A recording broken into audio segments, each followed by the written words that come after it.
పిల్లలు, ఓ చిన్న మధురమైన కథ వినాలా? చెప్తా వినండి. ఇది మన సరస్వతి అమ్మ కథ. మనకి చదువు నేర్పే, మనల్ని ప్రేమించే తల్లి. ఆమె దగ్గర ఒక చిన్న జింక ఉంటుంది. ఆ జింక పేరు హరిణి. హరిణి చాలా ముద్దుగా ఉంటుంది, కానీ ఎప్పుడూ కాస్త చంచలంగా ఉంటుంది. మన మనసు కూడా అలానే కదా పిల్లలు? చదవాలంటే వెంటనే ఇంకెక్కడికో వెళ్ళిపోతుంది. అప్పుడు మనకి కాస్త బాధగా ఉంటుంది. నాకు ఎందుకు కాన్సంట్రేట్ అవ్వడం లేదు అని అనిపిస్తుంది. అప్పుడు భయపడొద్దు. సరస్వతి అమ్మ దగ్గరికి మెల్లగా వెళ్ళి, అమ్మా నాకు జ్ఞానం ఇవ్వు అని అడగాలి.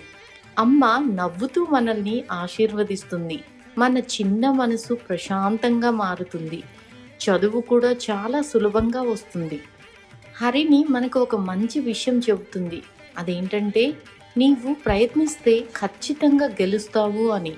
పిల్లలు, మనం కూడా అమ్మ ఆశీర్వాదంతో బాగా చదువుకుందామా? All the best.